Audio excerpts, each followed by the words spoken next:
Pacquiao video. It's been a long time. I kind of like the theme that I do with Manny Pacquiao as the greatest, and I don't just say that for a good title. I say it because I really mean it.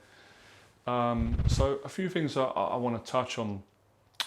I know the fight's gone, but I watched the Ugas fight back. I've watched it several times, and you know, every time I watch that fight, I'm like, you know what, Manny did a lot better than I thought, and it was actually.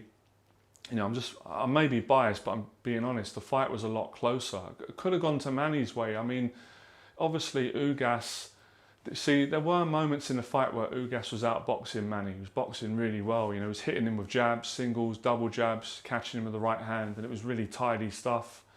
But there were a lot of times where Pacquiao was throwing flurries, and yeah, some of the shots were missing, but he was hitting Ugas. And I do agree with Teddy Atlas. Pacquiao did outwork Ugas, and even the statistics tell the truth to that point of Pacquiao throwing 800 plus punches to Ugas's 400. But you know, I'm not going to argue with the decision, and obviously bearing in mind, yeah, Pacquiao, as we expected at some point, he is starting to show his age, but the hands were still fast, the aggression. He just wasn't obviously as good, I don't think, as he was in the Furman fight, but it was still great effort for, you know, almost 43 years of age. And you know, I'm not knocking Ugas. We're always going to say this. Pacquiao would have beaten him easily in his prime or a couple of years ago, but it was close. I do think Manny. It's just up to his choice to retire, but I would like to see one more fight with Ugas. I'd be really excited to see how Manny would do with preparation. Obviously this time preparing for Ugas and not most of the training camp.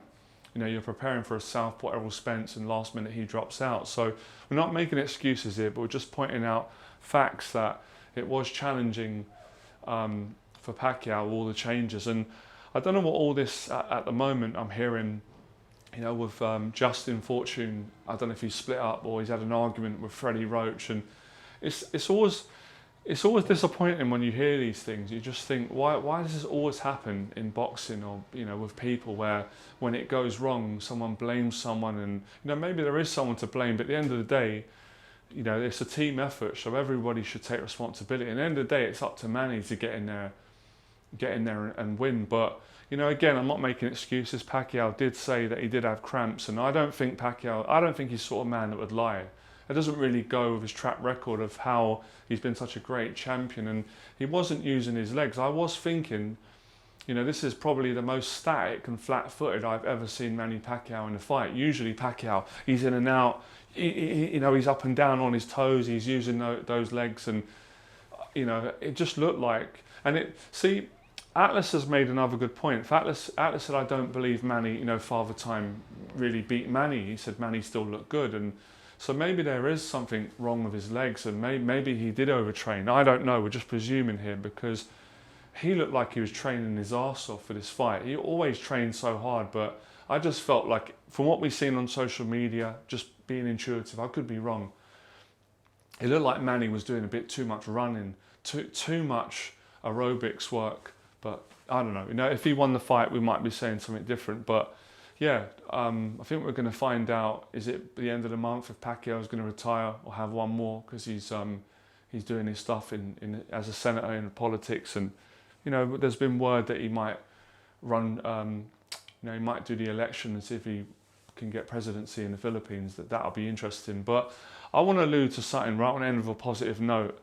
Personally, for me, I just want to make a point of saying Pacquiao losing to Ugas doesn't change my decision. It's my opinion. I think Pacquiao is the greatest fighter I've ever seen. I'm talking about in every different era. Obviously, I wasn't born in every different era. Obviously, we watch tapes, we hear stories. You know, my dad told me a lot about the older fighters. We respect them.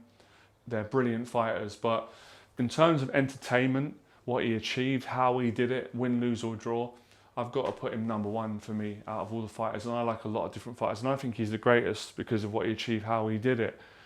But some will disagree with that. There's this whole big argument now. I knew it would happen. You know, who's better, Pacquiao or Mayweather? Who had the better resume? I kind of put that down. I choose Pacquiao, but I could also definitely see an argument for Mayweather. I'm not going to be ignorant just because Pacquiao's my favourite. I'm not, you know, I'm not hating on Floyd Mayweather. Some people do that because, you know, Mayweather did beat Pacquiao. he did retire undefeated. He was a multiple weight world champion, but Pacquiao did fight more. He did win more championships, and you know, the Pacquiao Mayweather fight for me, I still don't feel satisfied. I wish they could have had a rubber match and fought 3 times. Then we'd really know who is the better fighter out of the two. Because yeah, Mayweather got a decision. Again, I'm not going to make it excuses, but it was a close fight. I think it did seem like the judges and even the British ones and the American, UK were very biased towards Mayweather. Every time Mayweather handed a shot, it was like, oh my God, Mayweather's boxing. But when Pacquiao was landing big shots, they weren't really saying much. So closer fight, Mayweather got a decision. Got to give Floyd credit, great fighter. I would agree that Mayweather's probably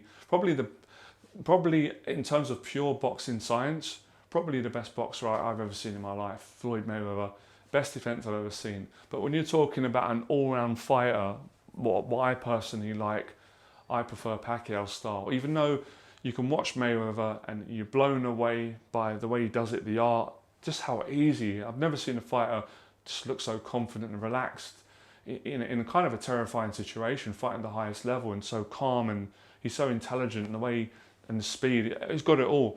But I just found Pacquiao more exciting, and that's more of a style that appeals to me. You know, the two-fisted attacks, the combinations, the aggressiveness, the speed, the exciting movement. With Pacquiao, you've got a Mexican style in there. I guess you could say the Filipino style now, because they've kind of pioneered their own style. You've got some of the American style there. Later on, Pacquiao, kept his hands up more, moved his head, more fundamentals of boxing, which is great. But I just love, at the heart, Pacquiao is a fighter, all out. And obviously Mayweather was smart. He wouldn't engage with Pacquiao in that territory because he knew he'd lose. So he stayed in where he was strong. And Pacquiao, for me, again, everybody's got weaknesses and strengths. Even the greatest have. No one's perfect. Pacquiao wasn't as good in that form of fighting where it's jab, box, move. That's not his style. And obviously Mayweather was smart. He knew that, and he used his strengths. And obviously you've got to give him credit for it. But I just think Pacquiao, inside and outside the ring, achieved more than Mayweather. I prefer the way Pacquiao conducts himself personally. But there's an argument for both. So depending on who you like, I don't think there's any right or wrong answer. I don't think you can knock someone if they say Mayweather's the greatest. Some people say Ali or Sugar Ray Robinson. You can't look. You can disagree with people. You can debate, but you shouldn't be hating people and I don't know, like bullying people or trolling people because of their opinion. People have got a right to say who they think's the greatest.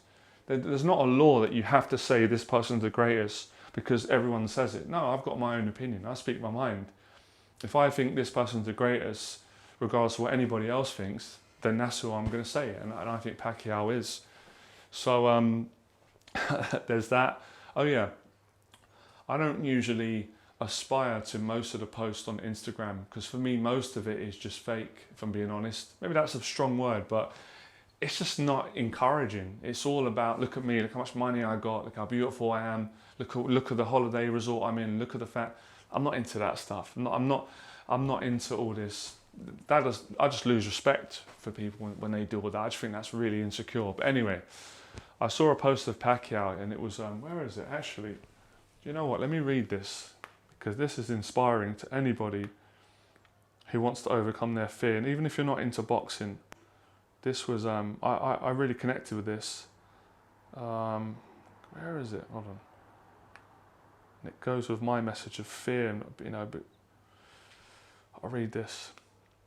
So Pacquiao writes here, what is your biggest fear in life? ? What is the hardest obstacle you have to overcome? And he goes on to say, when I was young, my biggest fear was not knowing if our family could survive without another meal. The feeling of seeing your mother and siblings not having food was tragic. And I wish no kid to have to go through that. Yes, it made me into who I am today, but it took me years to overcome that nightmare. I love his honesty, man. See how humble he is, even with all the money he's got, the status, what he's achieved. One of the obstacles I took courage to overcome is rejection. I've been rejected many times over. How inspiring is that, man? If Manny can admit that he gets rejected over and over again, it makes you feel like there's no shame in any of us getting rejected, anyone. But I did not listen to those who did not believe in me. Instead, I kept my eyes focused on my goal of rising above poverty so I can help my family and other people. Everyone has fears and obstacles they have to confront, and they're different for every person. Fight them, overcome them, and you'll be surprised what is waiting on the other side for you. God bless everyone. That's just beautiful, man. You can't knock that. You can't knock that. That's what I'm saying. That's why he's loved so much. That's why so many people love him, not just as a boxer, but as a person. That's inspiring. So I'm not going to add anything to that. Last thing I'm going to say is, if you enjoyed the video, like, share, subscribe. If you disagree with me, I don't mind. If you're commenting, that's great. You're watching my videos. Become fearless.